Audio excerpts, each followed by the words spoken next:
Bonjour et bienvenue à cette troisième petite vidéo sur la Sainte Seine. Lisons encore quelques versets en 1 Corinthiens 11. Verset 23. Car moi, j'ai reçu du Seigneur ce qu'aussi je vous ai enseigné. C'est que le Seigneur Jésus, la nuit qu'il fut livré, prit du pain, et après avoir rendu grâce, il le rompit et dit, « Ceci est mon corps qui est pour vous. Faites ceci en mémoire de moi. » De même, il prit la coupe aussi après le souper en disant, « Cette coupe est la nouvelle alliance en mon sang. Faites ceci toutes les fois que vous la boirez en mémoire de moi. Car toutes les fois que vous mangez ce pain et que vous buvez la coupe, vous annoncez la mort du Seigneur jusqu'à ce qu'il vienne. » Dans la vidéo précédente, nous avons vu que la Sainte Seine a un côté individuel, un côté de responsabilité personnelle, et que je dois me juger moi-même, en fait, continuellement, pas seulement le dimanche matin, c'est même trop tard, mais chaque jour vivre une vie de sainteté et condamner ce qui n'est pas selon les pensées divines. Mais cela a aussi un côté collectif, un côté de responsabilité collective, parce que c'est un repas de communion. Et ça parle à nos cœurs en particulier pour la question posée à la fin de la deuxième vidéo, à savoir à quels critères dois-je répondre, dans quelle situation dois-je être pour que je puisse participer.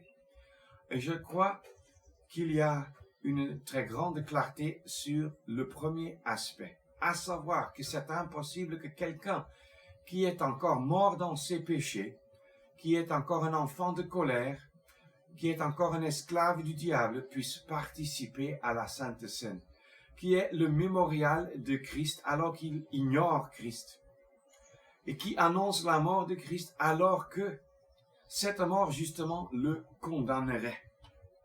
Alors, le premier critère auquel je dois répondre, c'est sans aucun doute que je dois être un enfant de Dieu, quelqu'un de né de nouveau, quelqu'un qui n'est plus un esclave du diable, mais un enfant de Dieu placé dans la liberté et par l'Esprit de Dieu devenu membre du corps de Christ.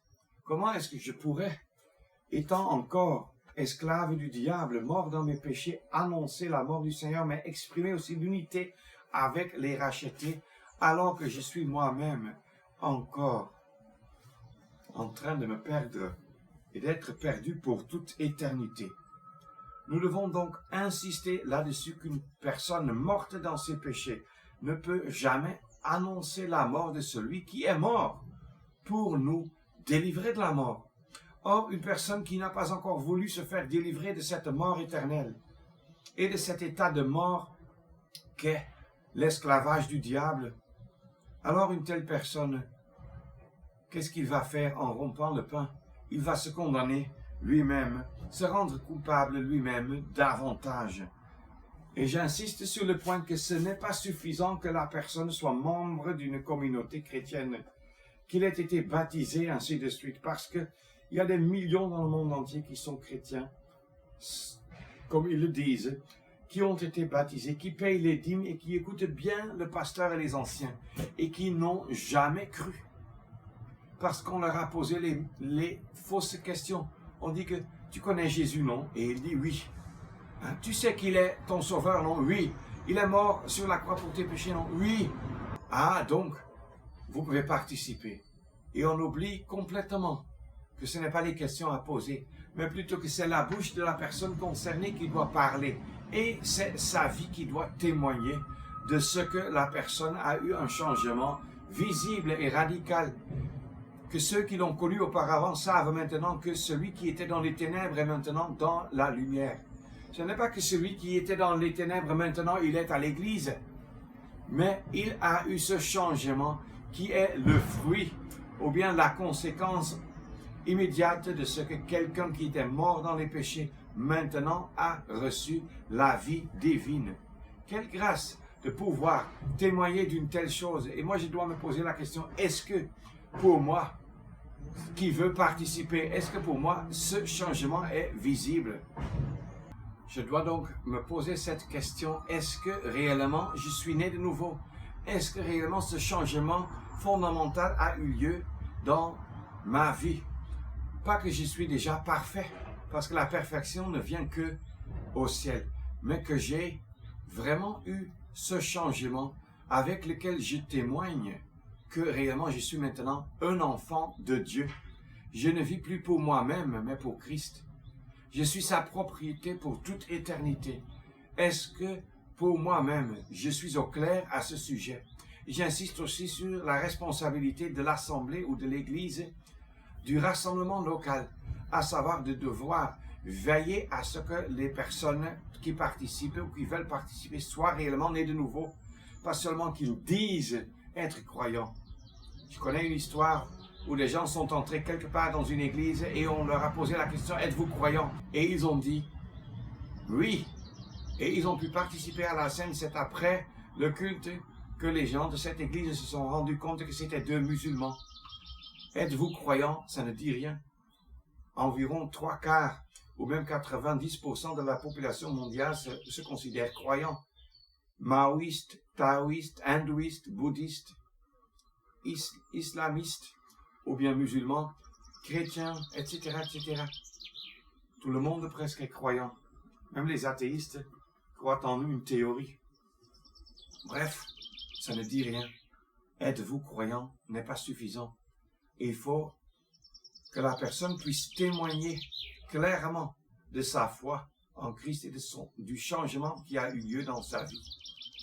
Bien que ce soit plus difficile pour ceux qui ont déjà grandi dans un milieu chrétien, même leur entourage pourra témoigner qu'ils vivent une vie chrétienne qui témoigne de la foi et de la conversion.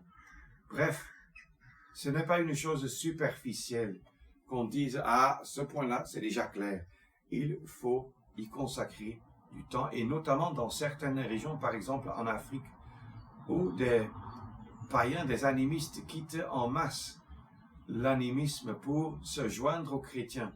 Il y a besoin d'insister sur l'importance de la repentance, de la confession, de la conversion, c'est-à-dire du changement radical de la vie, de la foi en Christ.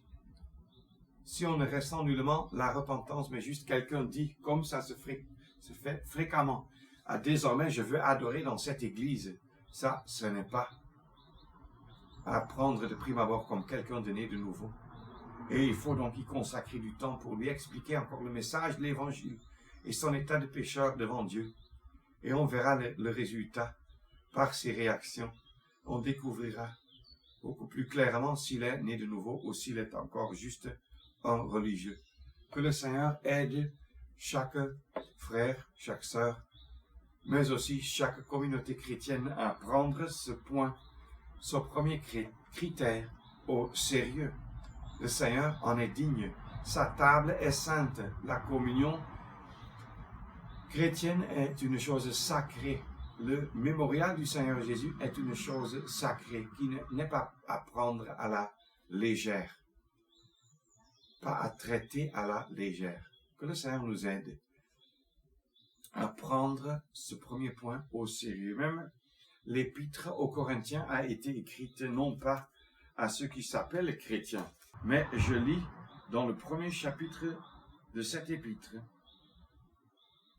aux sanctifiés dans le Christ Jésus, saints appelés avec tous ceux qui en tout lieu invoquent le nom de notre Seigneur Jésus-Christ et leur Seigneur et le nôtre.